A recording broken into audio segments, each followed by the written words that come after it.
CBI, BJP జేబు సంస్థ IT అంటూ తెల్లారు లేస్తే కాంగ్రెస్ ప్రభుత్వం, కాంగ్రెస్ పార్టీ జాతీయ నాయకత్వం జాతీయ స్థాయిలో సిబిఐ అంటేనే అది జేబు సంస్థ బీజేపీకి అని చెప్పి దుమ్మెత్తిపోస్తూ ఉంటారు.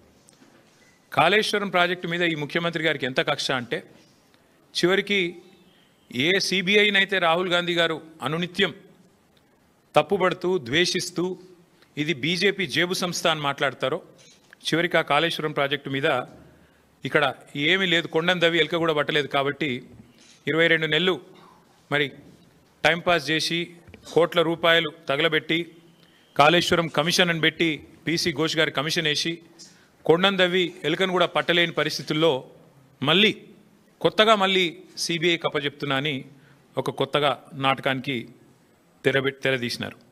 నేను ఇవాళ ముఖ్యమంత్రి గారిని అడుగుతా ఉన్నా, రాష్ట్ర వ్యాప్తంగా ఇవాళ ప్రజలకి మీరు ప్రజల సొమ్ముతో ప్రతి పత్రికలో ఇవాళ అడ్వర్టైజ్మెంట్లు, ఫుల్ పేజ్ అడ్వర్టైజ్మెంట్లు ఇచ్చినారు. ఏమని? మల్లన్న సాగర్ నుంచి నీళ్లు తీసుకొచ్చి మూసీకి అనుసంధానం చేసే ప్రాజెక్టుకు, బృహత్ ప్రాజెక్టుకు ముఖ్యమంత్రి గారు ఇవాళ శంకుస్థాపన చేస్తున్నారు అని చెప్పి మరి ఫుల్ పేజ్ ప్రకటనలు ఇచ్చినారు. ఈ ముఖ్యమంత్రి గారికి కానీ కాంగ్రెస్ ప్రభుత్వానికి కానీ కనీస సిగ్గుందా అని నేను అడుగుతా ఉన్నా. కనీస మాత్రం ఇంగితం ఉందా? కనీస మాత్రం సోయి ఉందా మీకు?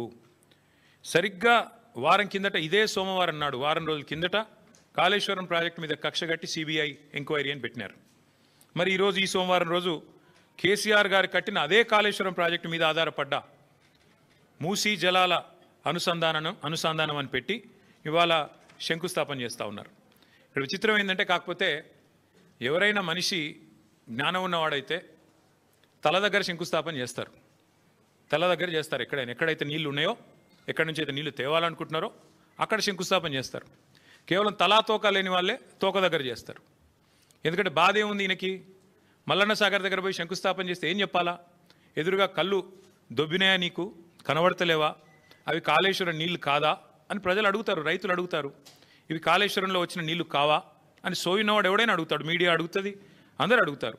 సమాధానం చెప్పలేరు. ఎందుకంటే కాళేశ్వరం కొట్టుకపోయింది, కాళేశ్వరం ఇదైంది అదైంది అని దిక్కుమాలిన మాటలు మాట్లాడిందే మీరు. కాబట్టి ఏం చేయాలా? తలా తోక లేని సన్నాసులు చేసే పని ఏదైతే చేయాలో తోక దగ్గర చేస్తున్నాడు ప్రారంభోత్సవం. తల దగ్గర చేయకుండా, మల్లన్న సాగర్ దగ్గర కాకుండా తోక దగ్గర అంటే గండిపేట దగ్గర చేసే ప్రయత్నం చేస్తూ ఉన్నారు. ఎందుకు? మీ అబద్ధాలను కప్పిపుచ్చుకోవడానికి. మీరు ఇన్ని రోజులు వాగిన వాగుడంతా చెత్తవాగుడు అని ప్రజలకు తెలుస్తుంది. కాబట్టి ఇవాళ మీరు ఎన్ని దిక్కుమాలిన మాటలు మాట్లాడినా చివరికి మళ్ళీ కాళేశ్వరమే మీకు దిక్కయింది. కాబట్టి ఇవాళ మొహం చెల్లక, మల్లన్న సాగర్ దగ్గర శంకుస్థాపన చేయడానికి మొహం చెల్లక ఈ ముఖ్యమంత్రి గారు, ఈ ప్రభుత్వం 1,00,000 కోట్ల అవినీతి, కూలిపోయింది, కాళేశ్వరం కూలేశ్వరం అయిపోయింది అని మాట్లాడిన మాటలు ఏవైతున్నాయో వాటి నుంచి తప్పించుకోవడానికే ఈరోజు గండిపేట దగ్గర ఒక డ్రామా చేస్తూ ఉన్నారు. అంటే ఒకటి చెప్పకనే చెప్పినట్టు మాత్రం ఈ ప్రభుత్వం అయ్యింది. ఎన్ని రోజులు కాళేశ్వరం కూలేశ్వరం అయిపోయిందని వాగిన నోళ్ళే ఇవాళ అదే కాళేశ్వరం నీళ్లు తీసుకొచ్చి హైదరాబాద్ ప్రజలకు మేము గోదావరి నీళ్ళు అందిస్తామని చెప్తున్నారు. అంటే ముఖ్యమంత్రి కానీ ఈ ప్రభుత్వం కానీ చెప్పకనే చెప్పినట్టు అయ్యింది. కాళేశ్వరం మరి తెలంగాణకు కల్పతరువు, తెలంగాణకు కామధేనువు అని మొదటి నుంచి మేమేదైతే చెప్తున్నామో అది అక్షర సత్యం అని కాంగ్రెస్ ప్రభుత్వమే ఇలా ఒప్పుకున్నట్టు అయింది. అట్లాగే ఒక నెల రోజుల కింద అనుకుంటా మా భువనగిరి యాదాద్రి జిల్లా గంధమల్ల రిజర్వాయర్కి కూడా ముఖ్యమంత్రి గారు శంకుస్థాపన చేసి భారీ సినిమా డైలాగులు కొట్టినారు. అక్కడ కూడా నేను పూర్తి చేస్తాను అని. ఎక్కడికి వస్తున్నాయి? ఎక్కడి నుంచి వస్తున్నాయి గంధమల్లకి నీళ్లు? అదే కాళేశ్వరంలో అంతర్భాగమైన కొండపోచమ్మ సాగర్ నుంచే కదా దానికి కూడా నీళ్ళు వచ్చేది. ఇవాళ మల్లన్న సాగర్ నుంచి గండిపేటకు నీళ్లు తరలించి శంకుస్థాపనలు, ఆ రోజు కొండపోచమ్మ సాగర్ నుంచి గంధమల్లకు నీళ్లు తరలించడానికి శంకుస్థాపనలు, మరొక వైపేమో కాళేశ్వరం మీద శాపనార్థాలు. ఇంతకంటే అరాచకమైన, ఇంతకంటే సిగ్గుమాలిన ప్రభుత్వం ఈ దేశంలో ఉన్నదా అని అనక తప్పడం లేదు.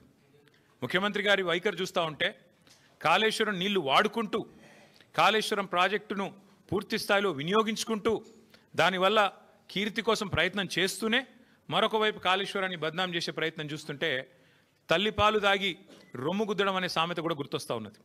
నిజంగా చెప్పాలి అంటే ఇవాళ మీరు శంకుస్థాపన చేయాల్సి వస్తే మల్లన్న సాగర్ దగ్గర చేయాలి, లేదా కొండపోచమ్మ సాగర్ దగ్గర చేయాలి. కానీ గండిపేట దగ్గర చేస్తూ ఉన్నారు.